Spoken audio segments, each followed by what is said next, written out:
राधे राधे भक्तजनों, आज आप सुनेंगे मंगलवार की व्रत कथा। हनुमान जी को बहुत शक्तिशाली माना जाता है। कहा जाता है कि भगवान हनुमान एक ऐसा देवता है जिनकी आराधना से बड़ी बाधा तुरंत टल जाती है। बजरंग बली कलयुग के जीवित देव माने गए हैं। इनकी आराधना शीघ्र फलदायी बताई गई है। भगवान हनुमान की पूजा करने से शनि के बुरे प्रभाव से तो मुक्ति मिलती है। मानता है कि हनुमान जी अपने भक्तों की सारी पीड़ाएं और संकटों को दूर करते हैं। भगवान हनुमान का मात्रा नाम लेने से ही बड़ी से बड़ी परेशानियां दूर हो जाती है। कहा जाता है कि हनुमान जी के नाम में मात्रा का उच्चारण करने से ही भक्ति सांसारिक सुखों को प्राप्ति करता है। हनुमान जी को बजरंग बली, अंजनी पुत्रा, पवन पुत्रा, राम भक्त जैसे अनेकों नामों से जाना जाता है। लेकिन क्या आप जानते हैं कि मारुति नंदन का नाम हनुमान कैसे पड़ा? पौराणिक कथा के अनुसार हनुमान जी की बचपन का नाम मारुति था। एक दिन मारुति नंदन अपनी निद्रा से जागे और उन्हें दीप भूख लाग गई। उन्होंने पास के एक वृक्ष पर लाल पाका फल देखा, जिसे खाने के लिए वो निकल पड़े। दरअसल मारुति जिसे फल पाकर फल समझ रहे थे वो सूर्य देव थे। वो अमावस का दिन था और राहु सूर्य पर ग्रहण लगने वाला था। लेकिन वो सूर्य को ग्रहण लग पाता उससे पहले ही हनुमान जी ने सूर्य को निगल लिया। राहु कुछ समझ नहीं पाया कि हो क्या रहा है। उन्होंने इंद्र से सहायता मांगी। इंद्र देव के बार बार आग्रह करने पर जब हनुमान जी ने सूर्य देव को मुक्ति नहीं किया तो इंद्र ने वज्र से उनके मुख पर प्रहार किया, जिससे सूर्य देव मुक्त हुआ।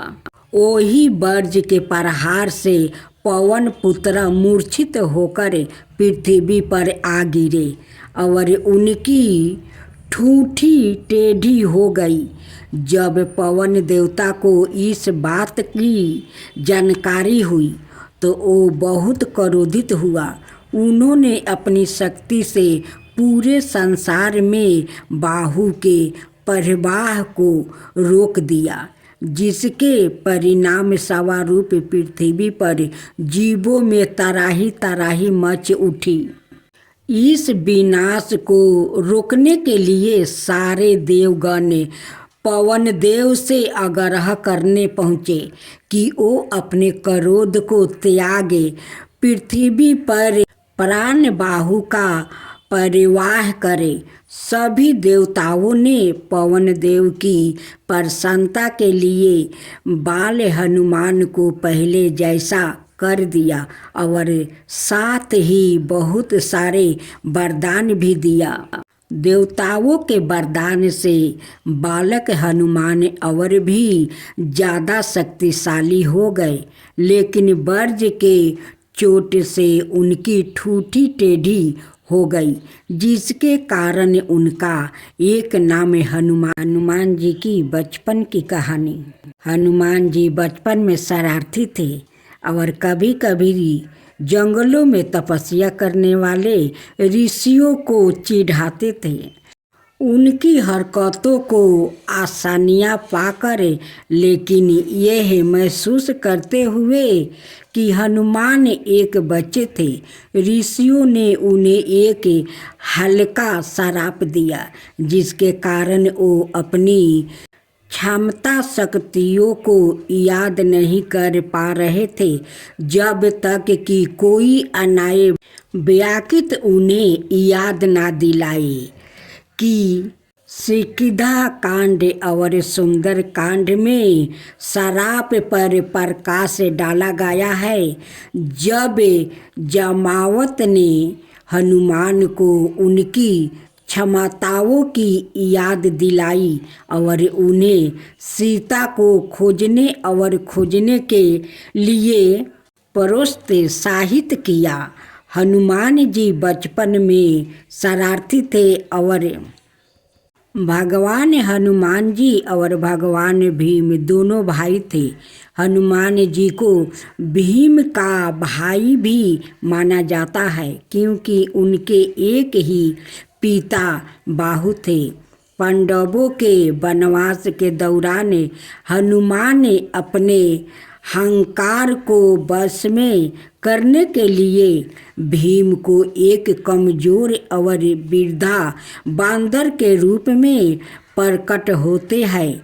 हनुमान अपनी पूंछ के साथ भीम के रास्ते को अवरुद्ध करते हैं। अपनी पहचान से अनजान भीम ने उसे रास्ते से हट जाने के लिए कहा। हनुमान माना कर देते हैं। फिर भीम पूंछ को खुद हिलाने की कोशिश करता है लेकिन वो अपनी बड़ी ताकत से महजूद समर्थ होता है, यह महसूस करते हुए कि वो कोई साधारण बांदर नहीं है। भीम आत्मसमर्पण कर देते हैं। रामायण में हनुमान जी की भूख के बारे में एक जिज्ञासु कहानी हमें दिखाई गई है। एक बार सीता के वनवास के दौरान हनुमान पुजारी वाल्मीकि की कुटिया में उनके मिलने गया। उन्हें देखकर सीता खुशी से झूम उठी और उन्होंने हनुमान के लिए कई भोजन बनाई।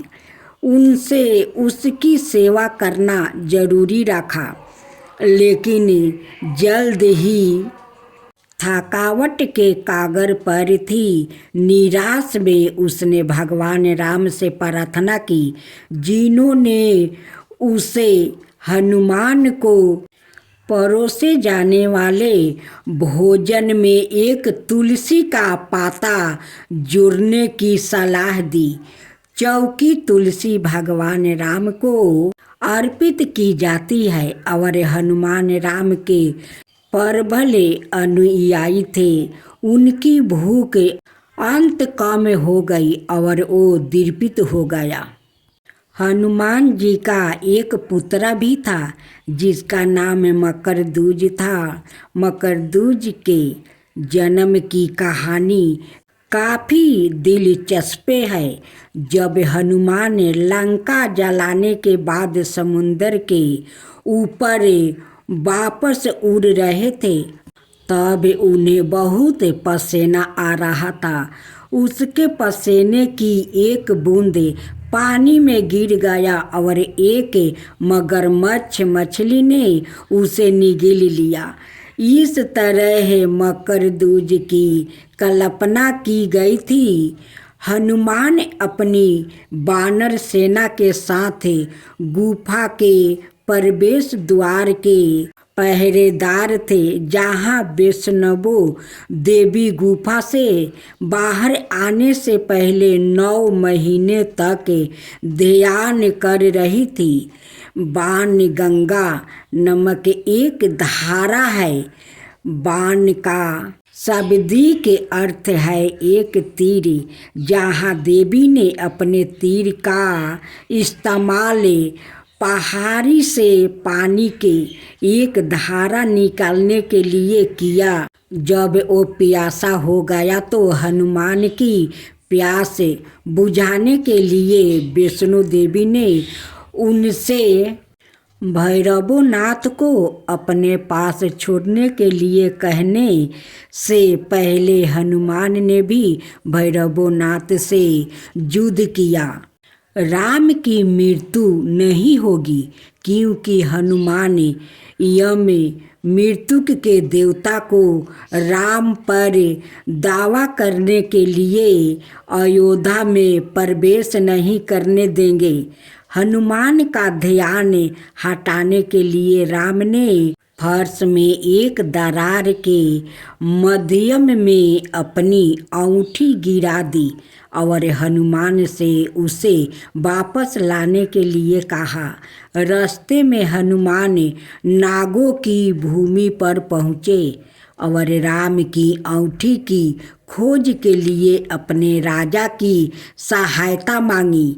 राजा ने हनुमान को छलों से भरी एक तिजोरी दिखाई जो सभी राम की थी। उन्होंने हनुमान से कहा कि जब समय के चक्र में जब एक राम को मरना होता है तो वो बड़े दरार के नीचे एक अंगूठी गिरा देता है ताकि एक हनुमान को उसके पहरे से हटा दिया जा सके।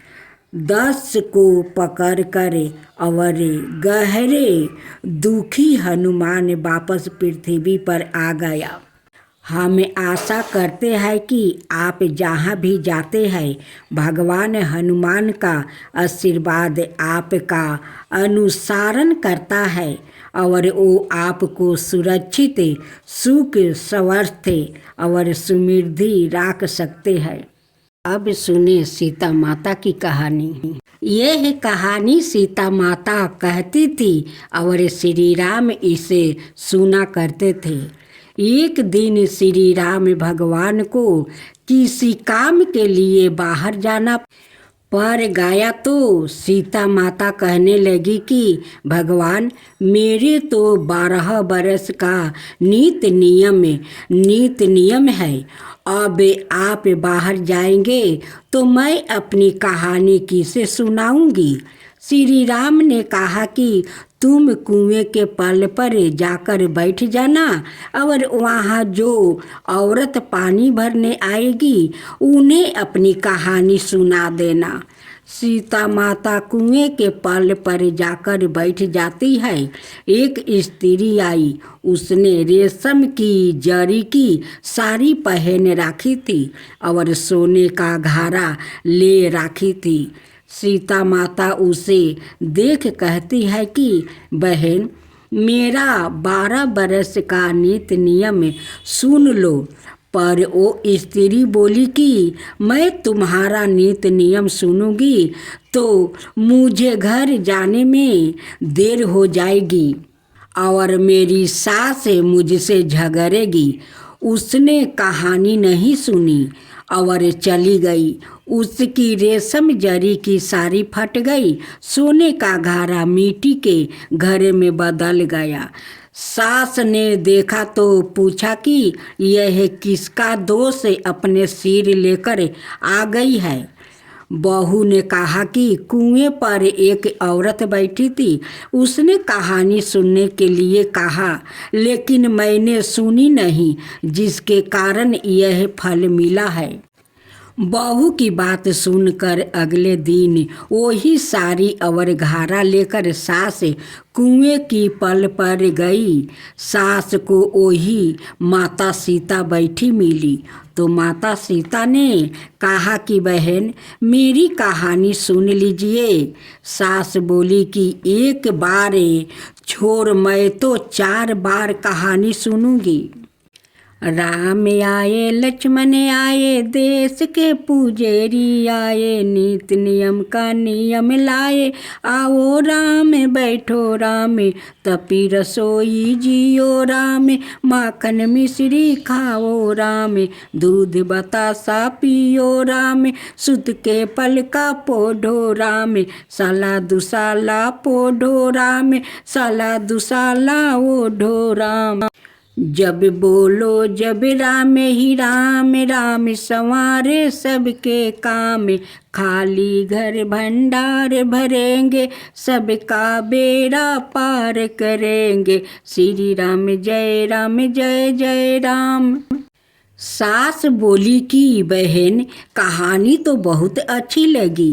कहानी सुनकर सास घर चली गई और उसकी साड़ी फिर से रेशम जरी की बन गई।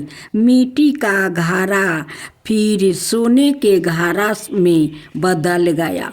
बहू कहने लगी, सासू माँ आपने यह सब कैसे किया?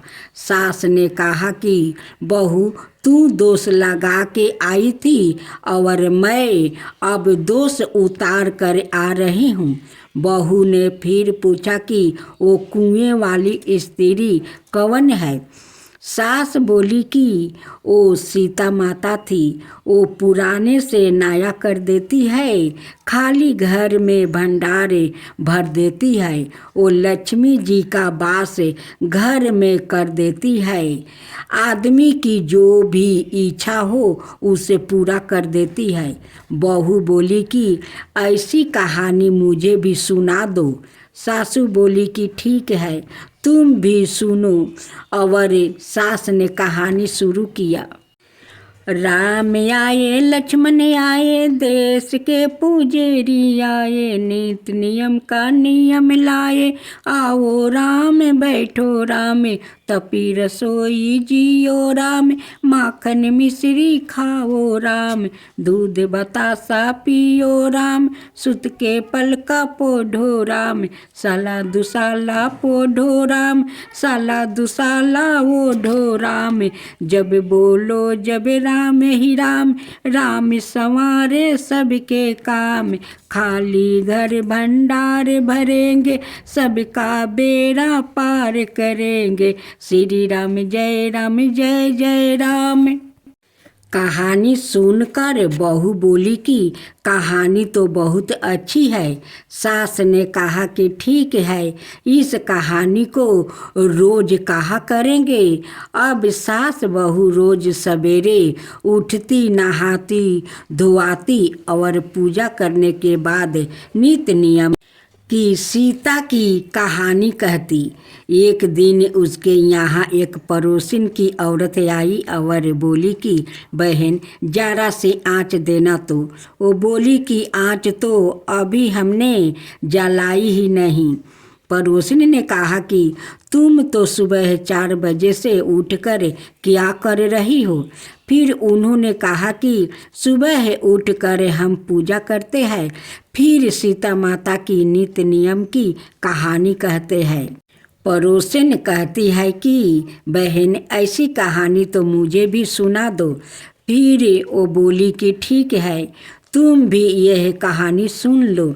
राम आए लक्ष्मण आए, देश के पुजेरी आए, नित्य नियम का नियम लाए। आओ राम बैठो रामे।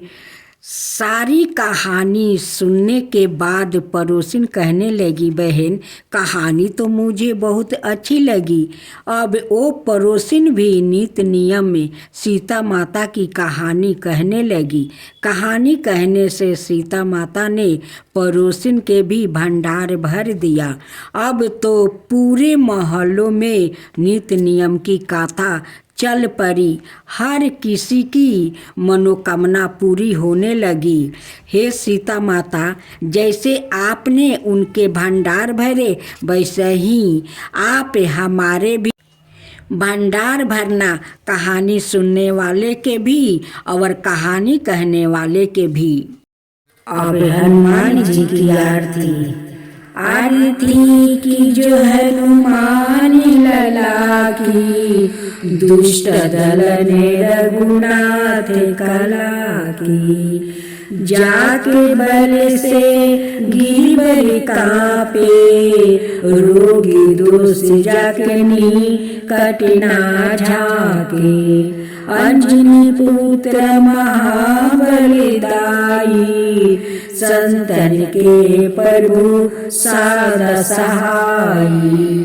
आरती की जो हनुमान लला की, आरती की जो हनुमान लला की।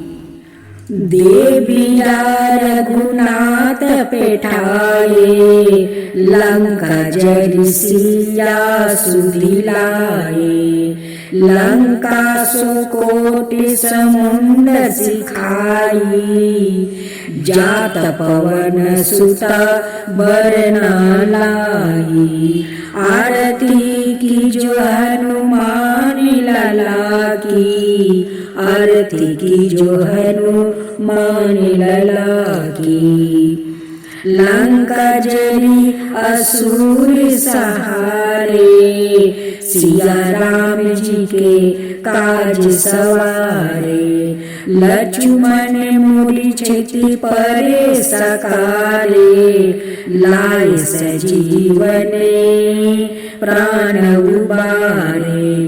आरती की जो हनुमान लला की, आरती की जो हनुमान लला की। बैठी पताल तोली जन में कारे, ओही रावण की भुजा उखारे। भाई भुजा असुर दल मारे, दहिने भुजा संतन तारे। आरती की जो हनुमान लला की, आरती की जो हनुमान लला की।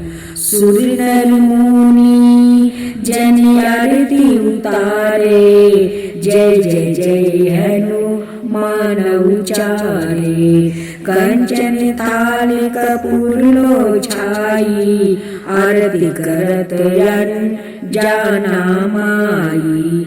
आरती की जो हनुमान लला की, आरती की जो हनुमान लला की।